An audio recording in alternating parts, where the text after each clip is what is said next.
Presenting the classics of Sam P. Chaladurai.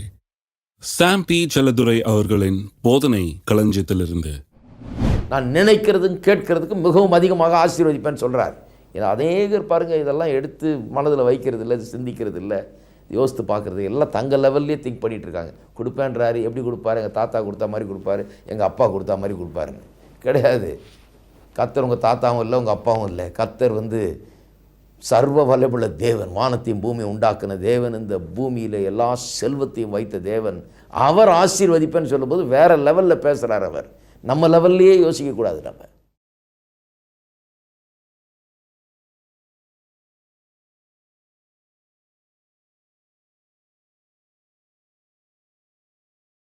கர்த்தர் நல்லவர் என்கிற இந்த நிகழ்ச்சியின் மூலமாக பொருளாதார செழிப்பை குறித்து அதிகமாக நான் போதித்து வருகிறேன். முதலாவதாக பொருளாதார செழிப்பு நம்மை குறித்த தேவனுடைய சித்தமாக இருக்கிறது என்பதை போதித்தேன். ரெண்டாவதாக பணத்தை குறித்து மக்கள் நம்பும் பொய்களை குறித்து போதித்தேன்.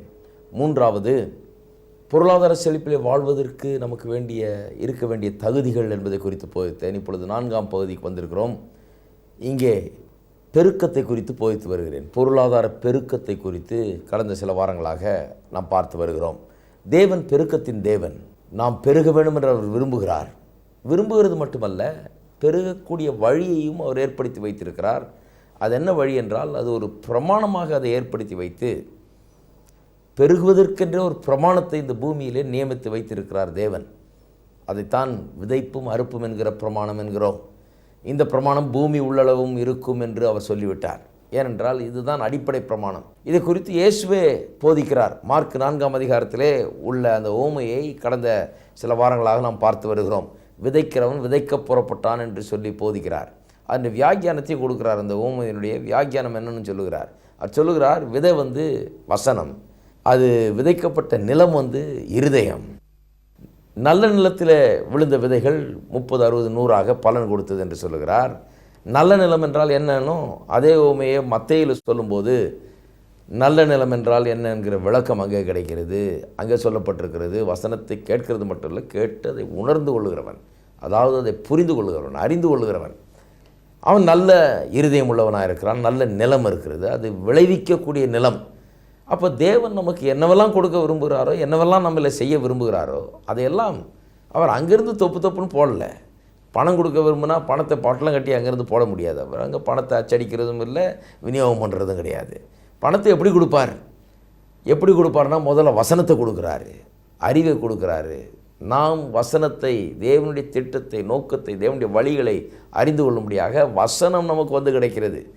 இந்த வார்த்தை என்ன சொல்லுகிறதோ அதை நிறைவேற்றாமல் அது திரும்பாதான். அது நல்ல நிலம் மட்டும் அது கிடச்சிருச்சுன்னா, நல்ல சாயில் மட்டும் கிடச்சிருச்சுன்னா, அங்கே அது வேரூன்றி அது வளர்ந்து அது எதை பிறப்பிக்க வேணும் என்று வந்ததோ அதை பிறப்பித்துட்டு தான் தெரியும். எப்படி தக்காளி விதையை விதைச்சா கண்டிப்பாக தக்காளி வருமோ, அதுபோல் ஒவ்வொரு வசனமும், தேவனுடைய வார்த்தை ஒவ்வொன்றும் ஒரு விதையை போல் இருக்கிறது. அதுக்குள்ளே ஒன்றை பிறப்பிக்கக்கூடிய ஆற்றலோடு அது வருகிறது. சுகத்தை குறித்த வசனங்கள் சுகத்தை பிறப்பிக்கிறது, செழிப்பை குறித்த வசனங்கள் செழிப்பை பிறப்பிக்கிறது, சமாதானத்தை குறித்த வசனங்கள் சமாதானத்தை பிறப்பிக்கிறது. இப்படி தான் எல்லாவற்றையும் பிறப்பித்து பெருக்கும்படியாக தேவன் வைத்திருக்கிறார். எல்லாமே அப்படி தான் வருது பாருங்கள். அப்போ கர்த்தர் நமக்கு செழிப்பு தரணும் போது வானத்திலேருந்து அதை கொட்டுறது கிடையாது. முதல்ல வசனத்தை அனுப்புகிறார். அந்த வசனம் செழிப்புக்கு ஏற்ற வசனங்கள் நம்முடைய உள்ளத்தில் போய் அது வளர்ந்து அது கனி கொடுக்கும்போது விளைச்சல் 30, 60, 100 செழிப்பின் விளைச்சல் உண்டாகிறது. சுகமும் அப்படி தான் உண்டாகிறது, எல்லாமே அப்படி தான் உண்டாகிறது. இதை குறித்து இயேசு போதிக்கும்போது சொல்லுகிறார், கேட்கிறவனுக்கு அதிகம் கொடுக்கப்படும்னு. அது என்ன கேட்கிறவனுக்கு அதிகம்? கேட்கிறதுனா புரிந்து கொள்ளும்படி கேட்கிறவன், அவனுக்கு அதிகம் கொடுக்கப்படும் சொல்லிட்டு உடனே சொல்லுகிறார், உள்ளவனுக்கு இன்னும் கொடுக்கப்படும், இல்லாதவனுக்கு உள்ளதும் எடுத்துக்கொள்ளப்படும். உள்ளவனுக்கு கொடுக்கப்படுமா, இல்லாதவனுக்கு இருக்கிறதும் எடுத்துக்கொள்ளப்படும். என்னத்தை பற்றி சொல்லுகிறார்? உள்ளவன் என்று சொன்னால் இந்த புரிந்து கொள்ளுதலை உள்ளவன், வசனத்தை உள்ளத்தில் வைத்தவன், புரிந்து கொண்டவன், அவனுக்கு கொடுக்கப்படும், இன்னும் கொடுக்கப்படும். இல்லாதவனுக்கு, அதாவது வசனத்தை உள்ளே வைக்காதவன், அதை புரிந்து கொள்ளாதவன், அவனுக்கு உள்ளதும் எடுத்துக்கொள்ளப்படும். இதை குறித்து நான் விளக்கும்போது தான் நான் சொன்னேன், வேத வசனம் எப்படி நமக்கு தேவன் பெருக்கத்தை உண்டு பண்ணுகிறார் என்பதை நிச்சயமாக போதிக்கிறது. எப்படி சொல்லியிருக்கிறது? அக்கிரமக்காரனுடைய ஆஸ்தியை எடுத்து, ஐஸ்வர்யத்தை எடுத்து தேவன் என்ன பண்ணுகிறாராம், நீதிமானுக்கு என்று கொடுக்கிறாராம். இப்படிதான் வேதம் போதிக்கிறது பாருங்கள். அவனுடைய ஐஸ்வர்யத்தை, அவனுடைய எல்லாவற்றையும் எடுத்து நீதிமானுக்கு தேவன் கொடுக்கிறார் என்று வேதவசனம் போதிக்கிறது. இப்படி தான் என்ன பண்ணுகிறாராம், உள்ளவனுக்கு கொடுக்கிறார் கர்த்தர். இதை குறித்து நான் போதித்தேன். அநேகருக்கு ஒருவேளை இது என்ன இப்படி சொல்கிறாங்களே, அவன்கிட்ட எடுத்து நம்மள்கிட்ட கொடுப்பாராமே, பின்ன எப்படி எங்கே பணத்தை யாரோ வச்சுக்கிட்டு இருக்கிறாங்க, அது மேலே உட்காந்துக்கிட்டு இருக்கிறாங்க, யாருக்கும் கொடுக்கக்கூடாதுன்ற நோக்கத்தில் வாழ்ந்துக்கிட்டு இருக்கிறாங்க. இந்த பணம்லாம் அவங்களுக்கு ஒன்றும் சொந்தம் இல்லை, இதெல்லாம் கர்த்தர் இந்த வெள்ளியும் பொண்ணும் எல்லாத்தையும் பூமியில் வைத்திருக்கிறார், அவர் தான் இதுக்கெல்லாம் சொந்தக்காரரு. இவங்க யார் வச்சுக்கிட்டு உட்காந்துட்டு இருக்கிறது, இதெல்லாம் இவங்க வைத்து கொண்டிருந்தாலும் இது கர்த்தருடைய நோக்கத்துக்காக வச்சுருக்கணும், அதுக்காக செலவழிக்கணும், அதற்காக வாழ வேண்டும். அதல்லாமல் இவர்கள் தங்களுடைய நோக்கத்துக்காக வைத்துக்கொண்டு அதுவும் இல்லாமல் அக்கிரமத்தையும் அநியாயத்தையும் அதன் மூலமாக நிறைவேற்றி கொண்டிருப்பார்கள் என்றால் நிச்சயமாக கர்த்தர் அவர்களிடத்திலிருந்து எடுத்து இன்னொருவன்ட்டு கொடுப்பது நியாயம் என்பதை நான் உங்களுக்கு போதித்து காண்பித்தேன். 5 காரணங்கள் சொன்னேன் ஏன் அவன்கிட்ட எடுக்கிறாருன்னு. எப்படி அவன்கிட்ட எடுத்து இன்னொருத்தருக்கு கொடுக்கலான்னு கேட்கலாம். அவன்கிட்ட ஏன் எடுக்கிறான்றதுக்கு 5 நியாயமான காரணங்கள் உண்டு. அதை நான் உங்களுக்கு விளக்கி சொன்னேன். இன்றைக்கு ஏன் நம்மகிட்ட கொடுக்குறார், தேவனுடைய பிள்ளைகள்கிட்ட ஏன் கொடுக்குறார் என்பதை குறித்து நான் விளக்கி சொல்ல விரும்புகிறேன். அவன்கிட்ட எடுக்கிறார், சரி, எடுக்கிறது நியாயம்தான். ஏன்னா அநேக விதத்தில் அவன்கிட்ட எடுக்கப்பட வேண்டும். He deserves it. ஆகவே அவன்கிட்ட எடுக்கிறாரு. ஏன் நம்மகிட்ட கொடுக்குறார், நம்மளும் டிசர்வ் பண்ணணும்ல. இதை நம்மிடத்தில் ஏன் அதை கொடுக்கிறார் என்பதை கொஞ்சம் கவனிக்க வேண்டும். ஏன் கொடுக்கிறார் என்பதற்கு வேத வசனத்திலிருந்து சில காரியங்களை நான் சுட்டி காண்பிக்க விரும்புகிறேன். உபாகமம் 8ஆம் அதிகாரம் 18வது வசனத்தை நாம் வாசிப்போம். உன் தேவனாகிய கர்த்தரை நினைப்பாயாக, அவரே உன் பிதாக்களுக்கு ஆணையிட்டு கொடுத்த தம்முடைய உடன்படிக்கையை உறுதிப்படுத்தும்படி இந்நாளில் உனக்கு உண்டாயிருக்கிறது போல ஐஸ்வர்யத்தை சம்பாதிப்பதற்கான பலனை உனக்கு கொடுக்கிறவர். ஐஸ்வர்யத்தை சம்பாதிக்க பலனை கொடுக்கிறவர்னு சொல்கிறது மட்டுமல்லாமல் ஏன் ஐஸ்வர்யத்தை சம்பாதிக்க பலனை கொடுக்குறாருன்னு சொல்லியிருக்கீங்க. ஆனால் அது முன்னால் ஒன்றை கவனிங்கள். ஐஸ்வர்யத்தை கொடுக்குறாருன்னு சொல்லி இல்லை, அதான் சொல்லிட்டு வர்றேன். ஐஸ்வர்யம்லாம் இங்கே கிடக்குதுங்க, முடங்கி கிடக்குது, ஒளித்து வைக்கப்பட்டிருக்கிறது, மூட்டை கட்டி வைக்கப்பட்டிருக்கிறது, பிரயோஜனமற்ற விதத்தில் கிடக்கிறது, தேவனுடைய நோக்கங்களை நிறைவேற்ற முடியாத நிலையில் அது கிடக்கிறது, முடங்கி கிடக்கிறது. அதை எடுத்து ரிலீஸ் பண்ண விரும்புகிறார். நம்முடைய கருத்தில் ரிலீஸ் பண்ணால் தான் நாம் அதை ரிலீஸ் பண்ண முடியும். அதுக்காக தான் கர்த்தர் நம்முடைய கருத்தில் அதை ரிலீஸ் பண்ண விரும்புகிறார். ஆகவே ஐஸ்வர்யத்தை சம்பாதிக்க பலனை தான் தர்றார் ஒழிய ஐஸ்வர்யத்தை தர்றதில்லை. அப்போ ஏன் அந்த பலனை தர்றார்? ஏன் இந்த உலகத்தில் நாம் வாழ்ந்து ஐஸ்வர்யத்தை சம்பாதிக்க பலனை நமக்கு ஏன் தர்றாருன்னு சொன்னால், பிதாக்களுக்கு ஆணையிட்டு கொடுத்த தம்முடைய உடன்படிக்கையை உறுதிப்படுத்தும்படி. இதுதான் காரணமாக இங்கே கொடுக்கப்படுகிறது. ஏன் ஐஸ்வர்யத்தை சம்பாதிக்க பலனை தர்றாருன்றது காரணம். இது பிதாக்களுக்கு ஆணையிட்டு கொடுத்த தம்முடைய உடன்படிக்கையை உறுதிப்படுத்தும்படி. பிதாக்களுக்கு ஏதோ ஆணையிட்டு கொடுத்துட்டாராம், இவர் இப்படி செய்வேன்னு சொல்லிட்டாராம், அதை உறுதிப்படுத்தும்படி. என்ன ஆணையிட்டு கொடுத்தார், என்ன அது உடன்படிக்கை? ஆணையிட்டு கொடுத்த உடன்படிக்கைன்னு சொல்லியிருக்குது. அது என்ன? நான் திருப்போம் ஆதியாகமம் 12ஆம் அதிகாரத்திலே ஆபிரகாமை குறித்து வாசிக்கிறோம். ஆபிரகாமுக்கு தான் ஆணையிட்டு கொடுத்தார். ஆபிரகாமுக்கு கர்த்தர் சொன்னதை குறித்து தான் உபாகமம் 8 நாம் வாசிக்கிறோம். 12ஆம் அதிகாரத்திலே 1ஆம் வசனம் இப்படி சொல்லுகிறது. கர்த்தர் ஆபிரகாமை நோக்கி, நீ உன் தேசத்தையும் உன் இனத்தையும் உன் தகப்பனுடைய வீட்டையும் விட்டு புறப்பட்டு நான் உனக்கு காண்பிக்கும் தேசத்துக்கு போ. நான் உன்னை பெரிய ஜாதியாக்கி உன்னை ஆசீர்வதித்து உன் பேரை பெருமைப்படுத்துவேன். நீ ஆசீர்வாதமாக இருப்பாய்.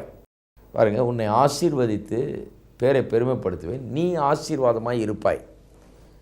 உன்னை ஆசீர்வதித்து, நிறைய பேர் இதை தான் பிடிச்சிக்கிறாங்க. கர்த்தரனை ஆசீர்வதிப்பார், கர்த்தரனை ஆசீர்வதிக்க வேண்டும். ஐயா ஆசீர்வாதத்துக்கு அஜபம் பண்ணுங்க. சில நேரத்தில் ஐயாவை என்ன சொல்கிறார், கர்த்தர் ஒன்று ஆசீர்வதிப்பார், கர்த்தர் ஒன்று ஆசீர்வதிப்பார், கர்த்தர் ஒன்று ஆசீர்வதிப்பார்னு சொன்ன உடனே ஜனங்களும் சரி கர்த்தர் நம்மளை ஆசீர்வதிப்பார். எல்லாருக்கும் ஆசீர்வாதம் தேவை, எல்லாரும் ஆசீர்வாதத்தை விரும்புகிறார்கள், எல்லாரும் ஆசீர்வாதத்தை நாடுகிறார்கள். ஆனால் ஆசீர்வாதத்தின் பிரின்சிபல் என்ன என்பது அநேகருக்கு வழங்குறதில்லை. ஆசீர்வாதத்தின் பிரின்சிபல் இதுதான். நான் உன்னை ஆசீர்வதித்து, வெறும் ஆசீர்வதிப்பேன்னு சொல்லல, அதுக்கு இது இருக்குது பாருங்கள். ஆசீர்வதித்து ஆசீர்வாதமாக இருப்பாய். நீ ஆசீர்வதிக்கிறது மட்டும் இல்லை, எதுக்கு ஆசீர்வதிக்க போகிறார், நீ ஆசீர்வாதமாக இருப்பாய். அப்போ வெறும் ஆசீர்வதிக்கிறது இல்லை, ஆசீர்வாதமாக இருக்கும்படியாக ஆசீர்வதிப்பது. இதுதான் கர்த்தருடைய மெத்தட். பாருங்கள், இதுதான் கர்த்தருடைய பிரின்சிபல். இந்த பிரின்சிபல் ரொம்ப முக்கியம். ஏனென்றால் வெறும் ஆசீர்வாதத்தை நாடி பிரயோஜனம் இல்லை, ஆசீர்வாதமாக இருக்கக்கூடியவர்களாக இருக்க வேண்டும். அதை புரிந்து கொள்ள வேணும். என் வாழ்க்கையின் குறிக்கோளை நான் ஆசீர்வாதமாக இருக்க வேண்டும் என்பதுதான் குறிக்கோள். அதை புரிந்து கொண்டால் தான் ஆசீர்வாதமாக இருக்க முடியும். ஏன்னா அப்படி தான் மெய்யான ஆசீர்வாதம் நமக்கு உண்டாகிறது. நான் எனக்காக வாழ்கிறவரை, எனக்காக மூட்டை கட்டி வைத்துட்டு இருக்கிறவரை, என்னை பற்றியே சிந்தித்து என்னுடைய தேவைகளுக்காகவே வாழுகிற வாழ்க்கை ஆசீர்வாதமான வாழ்க்கையாக இருக்க முடியாது. அப்பேற்பட்ட மனுஷனை கர்த்தர் ஆசீர்வதிக்க முடியாது. இந்த விதத்தில் ஆசீர்வதிக்க முடியாது. நம்ம நினச்சிட்டு இருக்கோம் சிலதெல்லாம் ஆசீர்வாதம், ஒரு நல்ல வேலை இருந்தால், நல்ல சம்பளம் இருந்தால், ஏதோ கொஞ்சம் சாப்பிட்டு மீதி இருந்தால் ஆசீர்வாதம் நினச்சிட்டு இருக்கோம். அது இல்லை ஆசீர்வாதம். நான் சொல்லுகிறது இந்த ஆபிரகாமை கர்த்தர் ஆசீர்வதிப்பார், அந்த மாதிரி ஆசீர்வாதம். பூமி தாங்க முடியாத ஆசீர்வாதம். தசமபாலை கொடுக்கும்போது சொல்லுகிறார் மல்கியார் 3:10, இடங்கொள்ளாமற் போக மட்டும் ஆசீர்வாதத்தை வருஷிக்க பண்ண மாட்டேனோ என்று என்னை சோதித்துப்பார். யாராவது சோதிச்சு பார்த்துருக்கீங்களா? அதாவது இப்படி தான் கர்த்தர் ஆசீர்வதிக்கிறார் என்பதை அறிந்து கொண்டோமா நாம்? இடங்கொள்ளாமற் போக மட்டும். ஆங்கிலத்தில் சொல்லியிருக்குது, there will be no room to contain it. என் வீடு கொள்ளாது, என்னுடைய மனதுக்கு அதை கற்பனை பண்ணி பார்க்கக்கூட முடியாத அளவுக்கு, அந்த அளவுக்கு நான் நினைக்கிறதும் கேட்கறதுக்கு மிகவும் அதிகமாக ஆசீர்வதிப்பேன்னு சொல்கிறார். ஏன்னா அநேகர் பாருங்கள், இதெல்லாம் எடுத்து மனதில் வைக்கிறது இல்லை, சிந்திக்கிறது இல்லை, யோசித்து பார்க்குறது எல்லாம் தங்கள் லெவல்லே திங்க் பண்ணிகிட்டு இருக்காங்க. கொடுப்பேன்றாரு, எப்படி கொடுப்பாரு? எங்கள் தாத்தா கொடுத்தா மாதிரி கொடுப்பாரு, எங்கள் அப்பா கொடுத்தா மாதிரி கொடுப்பாருன்னு. கிடையாது. கர்த்தர் உங்கள் தாத்தாவும் இல்லை, உங்கள் அப்பாவும் இல்லை. கர்த்தர் சர்வ வல்லமையுள்ள தேவன், வானத்தையும் பூமியை உண்டாக்குன தேவன், இந்த பூமியில் எல்லா செல்வத்தையும் வைத்த தேவன், தங்க சுரங்கங்கள் அடியில் வைத்த தேவன், தேவாதி தேவன், கர்த்தாதி கர்த்தன். அவர்கிட்ட குறைவே கிடையாது, அவர்கிட்ட பஞ்சமே கிடையாது. அவர் ஆசீர்வதிப்பேன்னு சொல்லும்போது வேறு லெவலில் பேசுகிறார். அவர் நம்ம லெவல்லையே யோசிக்கக்கூடாது. அவர் என்ன சொல்கிறார்? ஆசீர்வதிப்பேன், நீ ஆசீர்வாதமாக இருப்பாய். நான் உன்னை ஆசீர்வதிக்கும் போது அது அபரிதமான ஆசீர்வாதமாக இருக்கும், எல்லா கற்பனைக்கும் மேலான ஆசீர்வாதமாக இருக்கும். நீ ஆசீர்வாதமாக இருப்பாய். அப்போ இதுதான் பிரின்சிபல். சும்மா ஆசீர்வதிக்கப்பட முடியாது. மெய்யான ஆசீர்வாதம். சும்மா ஏதோ வேலை இருக்குது, சாப்பாடு இருக்குது, கொஞ்சம் எல்லாம் போக மீதி கொஞ்சம் இருக்குது, அது ஆசீர்வாதம் இல்லை. இந்த ஆசீர்வாதம் வேறு. இது கர்த்தருடைய லெவலின்படி ஆசீர்வாதம். அப்படி ஆசீர்வதிக்கப்பட வேண்டும் என்றால் ஆசீர்வதிக்கப்பட வேண்டும், ஆசீர்வாதமாக இருக்க வேண்டும். கர்த்தாவே என்னை ஆசீர்வதித்தால் நான் ஆசீர்வாதமாக இருக்க ரெடி, நான் ஒரு வாய்க்காலாக இருக்க ரெடி, என் மூலமாக ஆசீர்வாதத்தை நீ மற்றவருக்கு நீ அனுப்புறதுக்கு நான் ஆயத்தமாக இருக்கிறேன்.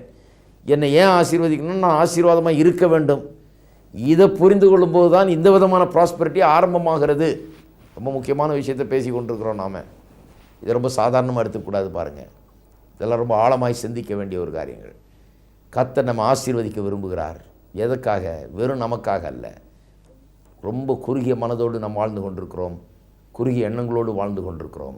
நம்ம 4 பேர், நம்ம வீடாச்சு, நம்ம ஆச்சு, நம்ம சொத்தாச்சு, நம்ம இதாச்சு, அவ்வளோதான் யோசிக்கிறோம். இதெல்லாம் ஒன்றுமே கிடையாது. கர்த்தர் ஆசீர்வதிக்கும் போது அநேகருக்கு ஆசீர்வாதமாக நம்ம வைக்க விரும்புகிறார். அதுக்காக தான் அபரிதமான விதத்தில் ஆசீர்வதிக்க விரும்புகிறார். ஆசீர்வதித்து ஆசீர்வாதமாக வைப்பேன்னு சொல்லுகிறார். சரி, எப்படி ஆசீர்வாதமாக இருப்பாய் என்று சொல்லுகிறாரே, எப்படி ஆசீர்வாதமாக இருக்கிறது? சரி, நம்ம பார்த்தோம் இல்லையா, சென்ற வாரத்தில் பார்க்கும்போது நம்ம சொன்னோம், பொல்லாதவன் அவன் கெட்ட வழியில் பணத்தை சம்பாதிக்கிறான், அவன் ஏழைக்கு இறங்குகிறது இல்லை. ஆனால் ஏழைக்கு இறங்குகிறவன் கர்த்தருக்கு கடன் கொடுக்குறான், கர்த்தர் அவனுக்கு திரும்ப தருகிறார் என்றெல்லாம் பார்த்தோம். அப்போ ஏழைக்கு நான் உதவி செய்வது மூலமாக நான் ஆசீர்வாதமாக இருக்க முடியும். ஆனால் அந்த ஏழைக்கு நான் கொடுக்குற சாப்பாடோ துணிமணியோ ஒரு பெரிய ஆசீர்வாதம்னு சொல்ல முடியாது. அது அந்த நேரத்துக்கு அவனுக்கு தேவை. சாப்பிட்லன்னா அடுத்த நிமிஷம் சாகலாம். அவனுக்கு முதல்ல நான் பெரிய பிரசங்கம் பண்ணுறதுக்கு முன்னால் சாப்பாடை கொடுக்க வேண்டியதாக இருக்குது. அவனுக்கு அந்த நேரத்துக்கு அவனுடைய நிர்வாணத்தை முடுறதுக்கு துணியை தர வேண்டியதாக இருக்குது. ஆனால் அதை காட்டிலும் பெருசு கொடுக்கறதுக்கு நம்மக்கிட்ட ஒன்று இருக்கிறது. அதுக்காக தான் ஆசீர்வதிக்கிறார் கர்த்தர். அது என்னவென்றால் 3ஆம் வசனத்திலே நாம் அதை வாசிக்கிறோம். உன்னை ஆசீர்வதிக்கிறவளை ஆசீர்வதிப்பேன், உன்னை சபிக்கிறவனை சபிப்பேன், பூமியில் உள்ள வம்சங்கள் எல்லாம் உனக்குள் ஆசீர்வதிக்கப்படும். இதுதான், பூமியில் உள்ள வம்சங்கள் எல்லாம் உனக்குள் ஆசீர்வதிக்கப்படும் சொல்கிறார். கொஞ்சம் யோசித்து பார்க்கணும். ஆபிரகாமை எங்கேருந்தோ தேர்ந்தெடுக்கிறாரு, சொல்கிறார் உன்னை ஆசீர்வதிப்பேன், நீ ஆசீர்வாதமாக இருப்பாய். எப்படி ஆசீர்வாதமாக இருக்க போகிற? பூமியில் உள்ள எல்லா குடும்பங்களும், வம்சங்கள் எல்லாம் சந்ததி சந்ததியாக உனக்குள் ஆசீர்வதிக்கப்படும் என்று சொல்லுகிறார். அப்போ இதில் என்ன அடங்கி இருக்குதுன்னு உங்களை கொஞ்சம் நான் நினைவுபடுத்த விரும்புகிறேன். என்ன அடங்கி இருக்குதுன்னா, எதை வைத்தது சொல்லுகிறார்? ஆபிரகாமின் மூலமாக இயேசு கிறிஸ்து இந்த பூமிக்குள்ளே வரப்போகிறார். அவனுடைய சந்ததியின் மூலமாக இயேசு கிறிஸ்து ரட்சிப்பை கொண்டு வரப்போகிறார். மனுக்குலத்துக்கே ரட்சிப்பை ஏற்படுத்த போகிறார். வெறும் ஆபிரகாம் சந்ததிக்கு இல்லை. அநேகர் பாருங்கள், யூத மக்களே கூட இதை தவற விட்டுட்டாங்க. அவங்க நினச்சிக்கிட்டாங்க, எங்கள் தகப்பன் ஆபிரகாம், நாங்கள் யூத சந்ததி, எங்களுக்கு 10 கற்பனை கொடுக்கப்பட்டிருக்கிறது, எங்களுக்கு தான் ஆசீர்வாதம், எங்களுக்கு தான் ஜீவன் உள்ள தேவன், வேறு புறஜாதியாரெலாம் ஒன்றும் இல்லைன்ற யோசனை அவர்களுக்கே வந்துருச்சு. அவங்களே மறந்துட்டாங்க என்ன சொல்லியிருக்கிறீங்க. கர்த்தர் ஆபிரகாம்கிட்ட முதல்ல பேசினப்ப வெறும் ஒன்றையும் உன் சந்ததியும் ஆசீர்வதிப்பேன்னு சொல்லலை, அது சொல்லியிருக்கிறாரு. ஆனால் இதுதான் மெயின், இவனுடைய சந்ததி, இவனுடைய உலக பிரகாரமான சந்ததி ஆகிய யூத இனம் ஆசீர்வதிக்கப்படுவது இந்த நோக்கத்துக்காக தான். ஏனென்றால் அவர்கள் மூலமாக இயேசு கிறிஸ்து இந்த உலகத்துக்கு வரப்போகிறார். அந்த இயேசு கிறிஸ்து உலகத்துக்கே ரட்சிப்பு கொண்டு வரப்போகிறார். ஆபிரகாமை வச்சு கடவுள் உலகத்தை ஆரம்பிக்கல பாருங்கள், ஆதாமை வச்சு ஆரம்பித்தார். அப்போ ஆதாமின் மூலமாக இந்த உண்டான இந்த மனுக்குலம் ரட்சிக்கப்படும்படியாக தேவன் ஒரு வழியை ஏற்படுத்தி இருக்கிறார். அது இயேசு கிறிஸ்துவின் மூலமாக. அந்த இயேசு கிறிஸ்து ஆபிரகாமின் சந்ததியில் வரப்போகிறார், வந்து உலகத்துக்கு ரட்சிப்பை கொண்டு வரப்போகிறார். அதன் நிமித்தம் இந்த ஆபிரகாம் இவன் மூலமாக எல்லா வம்சங்களும் ஆசீர்வதிக்கப்படும். ஆபிரகாம் மூலமாக எல்லா வம்சங்களும் ஆசீர்வதிக்கப்படும்ன்றதுக்கு அதான் ஒரே விளக்கம். வேறு எந்த விதத்தில் எல்லா வம்சங்களும் ஆபிரகாமுக்குள்ள ஆசீர்வதிக்கப்பட முடியும்? ஒரே ஒரு காரியம்தான், இயேசு அவன் மூலமாக வருகிறார், அவர் உலகத்துக்கே ரட்சிப்பை கொண்டு கொண்டுகிறார். ஆகவே எல்லா வம்சங்களும் ஆபிரகாமுக்குள் ஆசீர்வதிக்கப்பட்டிருக்கிறது. அதனால தான் கலாத்தியர் 3:29 பவுல் சொல்லுகிறார், நீங்கள் கிறிஸ்துவுடையவர்களானால் ஆபிரகாமின் சந்ததியாக இருக்கிறீர்கள், உடன் சுதந்திரமாய் இருக்கிறீர்கள். இந்த வாக்கு தத்துவத்துக்கெல்லாம் உடன் சுதந்திரம். நான் ஆபிரகாமின் சந்ததி. நான் ஆபிரகாமினுடைய சந்ததியில் பிறக்கலை, ஆனால் கிறிஸ்துவனுடையவனாய் நான் இருக்கிறேன், கிறிஸ்துவுக்குள்ளே இருக்கிறேன். கிறிஸ்து யார்? ஆபிரகாமின் சந்ததியில் வந்தவர். அப்போ நானும் ஆபிரகாமின் சந்ததி ஆயிட்டேன். அதனால தான் சொல்கிறார், கிறிஸ்து உடையவர்களானால் நீங்கள் ஆபிரகாமின் சந்ததி, உடன் சுதந்திரர். வாக்கு தத்துவத்துக்கெல்லாம் உடன் சுதந்திரர். அப்போ நான் சொல்லுகிறேன், நானும் அப்போ ஆபிரகாமை போலவே தான் வாழ வேண்டியவன். ஆசீர்வதிக்கப்பட வேண்டும், ஆசீர்வாதமாக இருக்க வேண்டும். எப்படி ஆசீர்வாதமாக இருக்க வேண்டும்?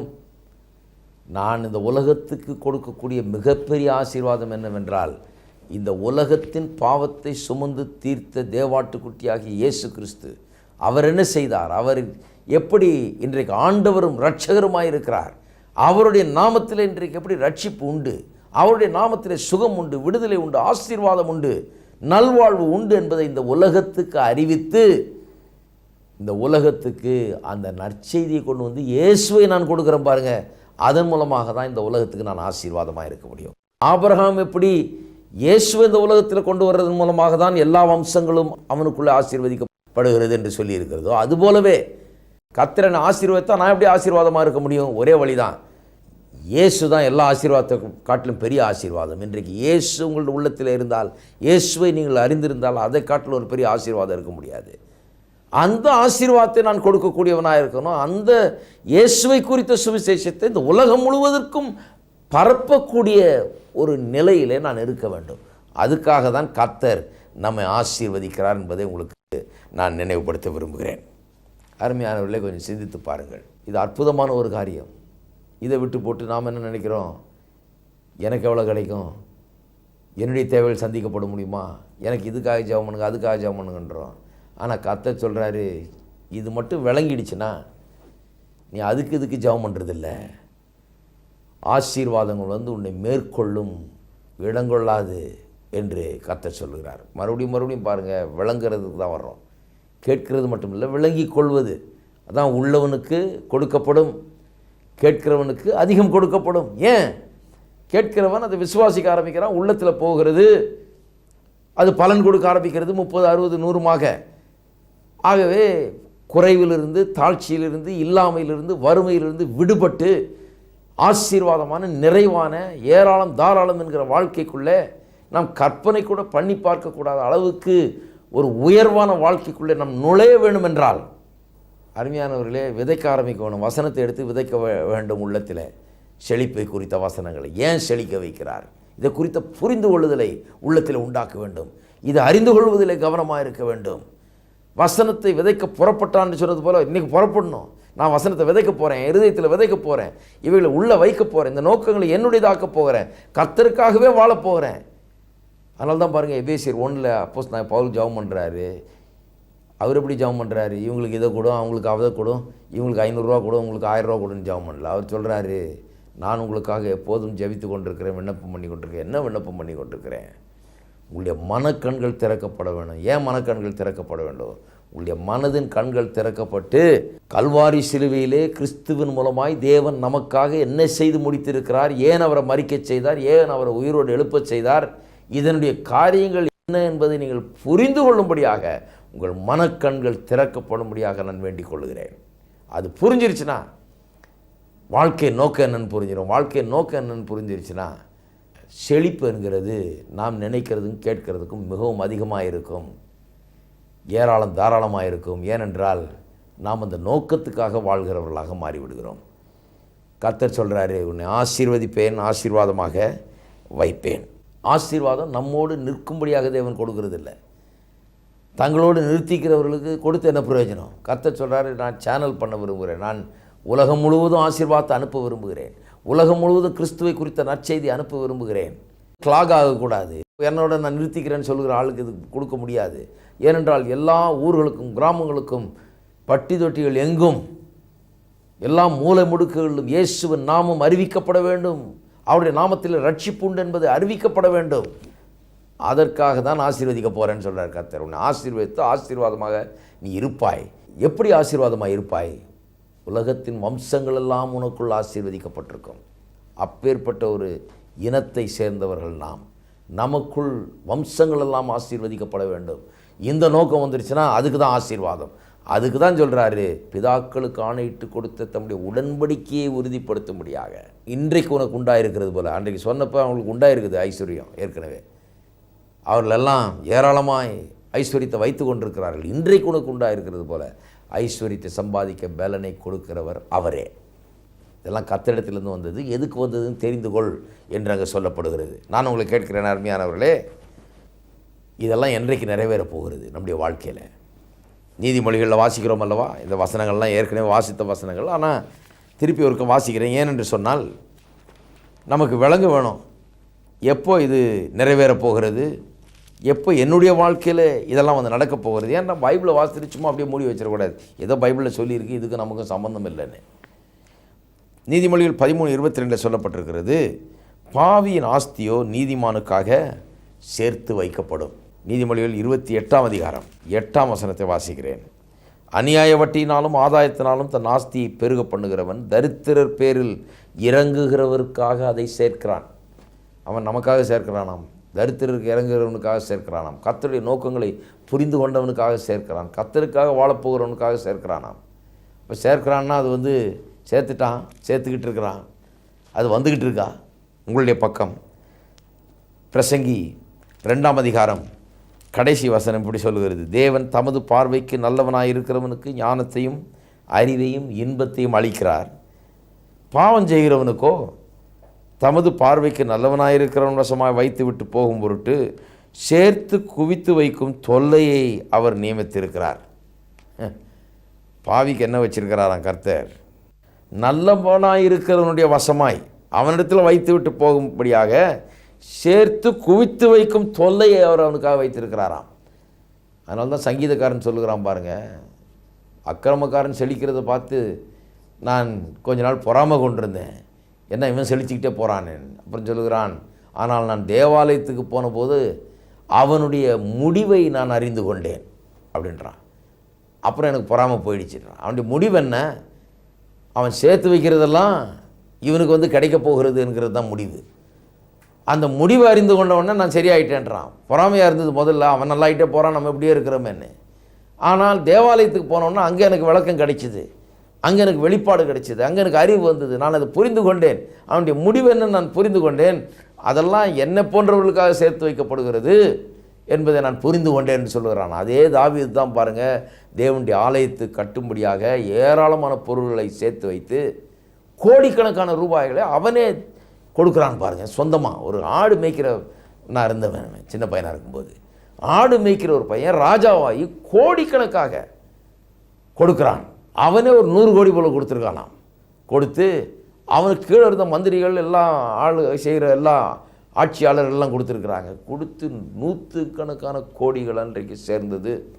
தன்னுடைய மகன்கிட்ட சொல்கிறான், ஏராளமாக இருக்குது, எல்லாம் காசு இருக்குது, வெள்ளி இருக்குது, பொண்ணு இருக்குது, எல்லாம் இருக்குது, இவ்வளோ இருக்குது அப்படின்னு சொல்லிட்டு அப்புறம் சொல்கிறான், இன்னும் கணக்கில் வராது, நிறைய இருக்குன்றான். என்றதுக்கே நேரம் இல்லை, அவ்வளோ இருக்குன்றான். ஒரு ஆடு மேய்க்கிறவன் பேசுகிற பேச்சு போல இருக்குது, கொஞ்சம் யோசித்து பார்க்க வேணாம். சொல்கிறான், ஏராளமாய் சபதரித்து வைத்திருக்கிறேன்.